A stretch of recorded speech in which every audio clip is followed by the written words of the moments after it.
You guys ready to roll? All right, go ahead.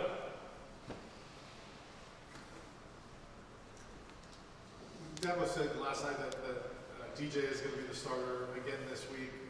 What have you seen out of him? He's had some great games. He's also had some games where he hasn't looked that great. Is there something in that South Carolina was able to do to him, or what have you seen out of DJ this season? I've seen a guy that, is a great competitor. Obviously a threat in the run game. That's number one. They do a great job of designing plays, design quarterback runs. He's hard to bring down. He's really, really good in the open field. He's got a big arm. I think he can make all the throws. You can see him make a lot of down the field, deep shots. When he's on, they're extremely accurate and very, very dangerous throws that he can make. He's got some big receivers on the perimeter. They can go up and get the ball. He's when he's hot, he's really good. And so, you got to pressure him. But then again, you have to be smart on how you do that, because the quarterback run game can come back and bite you a little bit if you're not very, cognizant all the time of the potential quarterback runs, because they get you down a guy in terms of numbers. But he's a very good quarterback, so we got our hands full. What did you like that you saw from Will Hardy, Marcus Allen, who were pushed into a lot of playing time, even Legend played an awful lot there? What did you like that you saw? They did. All three. I was proud of all three of those guys.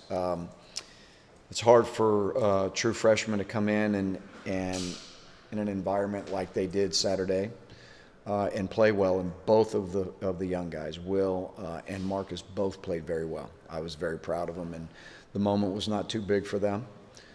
They played a lot of plays, and they played at pivotal times in the game where they had to make plays, and both of them were able to do that. And then I thought Legend did some really nice things as well. And we're going to count on those guys moving forward to have to, finish out the rest of the year and play a lot of snaps for us. So it was good to see those guys get an opportunity and do well when they got the opportunity. Will have been playing a big part of the dime package and stuff, but Marcus hasn't really played much since earlier in the year. Have you seen in practice the kind of growth from him that when you saw him perform your night, like, okay, we kind of saw this coming? Definitely. I've been watching Marcus, and we've been giving him more reps in practice. That it was not a shock to me that he got into the game and performed well. He's extremely competitive. He's been growing as a player in terms of learning the defense all year long. We've seen that happen in practice. Obviously injury forced our hand to, be able to play some more young guys Saturday night, but we were even planning on that before that because of his progress at this point. So I think he's going to be a really, really good player. And I think you'll see him show up, as the next two games unfold. I think you'll see him show up a good bit because he's really a talented young man. Gene, the defensive numbers in conference play have been obviously significantly better than this before. Sometimes when you watch week to week, maybe you don't pick up slight improvements, but when you think back to the beginning, like the App State and now, is there one or two things that you say we've made a massive leap in particular areas? Well, I think that we've played more consistent would be number one. We've still had our moments of explosive plays that, you're always trying to, hedge against. But I think the reps and just the guys settling down into the defense has really happened. I don't feel like we try to create new things every week. We just try to get better at what we do. But I think, we have been more consistent, without a doubt. I think there's a comfort level in the defense now that maybe wasn't there earlier in the year. I think I really got to give our guys a lot of credit because, even when things didn't look great, even when we performed poorly on the field, they never changed their practice habits. And I think that's really huge, just like in anything in life, right? You are what you practice. You are what your habits say you are. And they've really, really practiced well all the way through the season. And I think that, we're starting to play, and our habits that we've created are starting to carry over, and we see those habits in the game. So, I'm proud of them. We've definitely improved. Not anywhere close to where we want to be, but I think the improvement is there. Gene, going off of that, so what do you tell your defense this week? You talk about the improvements and struggling and everything during the year, but this is one game for tomorrow. So what do you tell your defense this week? Well, number one, they got to go out and have fun.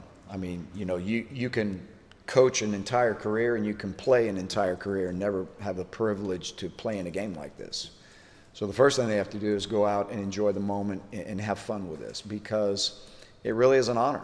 And like I told them yesterday, it's not an obligation, it's a privilege. So you got to approach that with that type of mentality and go out there and have fun. But also don't let the moments be too big.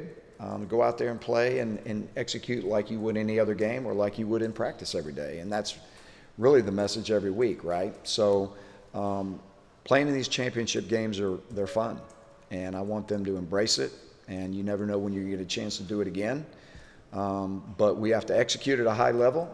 We have to make plays when the plays come our way within the structure of the defense. And you see what happens in the end. But the main thing is I want them to have a great memory, and I want them to go out and have a lot of fun and enjoy the environment. And like I said, there's only a few teams still playing. Everybody else is watching, so they need to enjoy that. Ask Mac about the lack of a pass rush. He mentioned all the injuries you had along the defensive front, but moving forward, how do you generate pass rush with those front guys? You guys have obviously done a great job recruiting along the defensive line. How do you generate that pass rush, especially in a game like this? Yeah, well, you got to win your one-on-one battles. Typically on just about every play, you have 3 one-on-one battles in a 4-man pass rush. And, some of the, a lot of, I'll use Saturday night as an example. We had a 3-man pass rush a lot because we felt like dropping 8 was going to be effective, which we do a good bit of. So some of it is design of the defense. I think we have to do a better job of winning our one-on-one battles up front. And I think we have to do, and every game is different in terms of what your objective is in terms of pressuring the quarterback, right? Sometimes you do it with significant pressures and blitzes and things of that nature, but then again, you have to make sure that, you're good on the back end with your cover guys. So I think it's a little bit of both. It's a little bit of us, deciding how aggressive we want to be in terms of the nature of how we call the defense on that day, combined with, we have to do a better job of winning one-on-one battles. So that'll kind of always be the challenge. Given the injuries you have in the secondary, we're not sure if any of those guys are going to play this week. That's going to be a challenge for you. Does that make you want to protect the secondary? Well, I think you always have to, just regardless of what your plight is with your defensive line and injuries and things of that nature, I think everything starts with how well can you cover back there, just in general. And then from there, you decide how aggressive can we be where you're leaving these guys in a lot of one-on-one situations. So that'll always be the forethought and at the forefront of everything we do when we design, what we want to do defensively. And when you're down bodies and you're down some guys, then that certainly is taken into consideration. Don't know where we'll be Saturday night in terms of that. But just generally speaking, me personally, that's why I always start. How can we hold up back there? Will we be okay? And what can we do to make sure we're not putting guys in a position to fail? And, so we'll have to evaluate that as this week goes as well.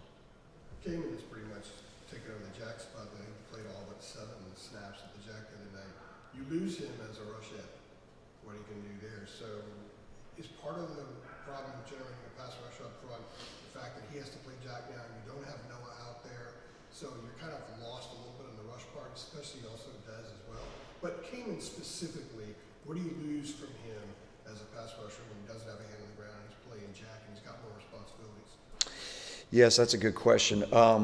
Well, first let me say that the Jack spot is still a rush, part of the rush, and he did a really great job of that Saturday night. I think he had 4 or 5 pressures, and he forced a couple of throws in there that were, errant throws because of, his ability to rush the passer. He's got a knack for that, and so that, we understand that, and even though that that he's at the jack position, and sometimes he's in coverage, not a lot, he's still part of the four-man pass rush. So we always keep that in mind because he is one of the better pass rushers that we have. Moving him to that position, I'm really proud of him because there are some new nuances to the position that he's had to learn, and he's moved over there pretty much full-time now, obviously, for obvious reasons. But we will never put him in a position where he's just going to be a guy that's dropping and all that. We'll never do that because he's really good at what he does. We give him the option. He can have his hand down, he can be up, he can do whatever he wants as far as when he rushes the passer. But he was really effective at that the other night, and we know that. So he has that leeway himself to determine whether he puts a hand down or not in certain situations? Absolutely. And he's a smart guy, so Very I'm actually smart. pretty pleased with when he's chosen to do that and not. Yes, and that's part of the thing that I enjoy when guys are really good football players and have a knack for doing certain things. Then we give them the leeway to be able to put themselves in a position where they're the most comfortable. And I think he likes doing both. I think he's equally good with both. But when the shoe fits, he can wear it, so he can he can do what he wants to do. And he's really smart and he's a good player, so we trust him in that regard. Is there any tell there if my hand's in the dirt, I'm coming? If I'm standing up, I'm dropping? I mean, is that a concern for you guys? Well, it would be if it was always that way. So it's not always that way. Talking about the pressure and the lack thereof sometimes, and then playing the corners off, how do you decide scheme-wise when you want to push your corners forward or keep them off? There were some occasions, I know you guys don't listen to opposing players, but Ben Finley in the postgame said he felt like he was on the camp out at times with all the time that he had to throw and the looks. That being said, how do you sort of marry the lack of pressure with what you do with your corners there at line of scrimmage? Yeah, it's we have to decide the ability of our guy versus the ability of their guys. We have to decide whether corners are going to have help or not. So we'll press and we'll play off based on coverage, based on the concept of the coverage, and based on how much help they do or don't have. So that's pretty much the long and short of it. You guys good? Good? Thanks, y'all. Y'all have a great day.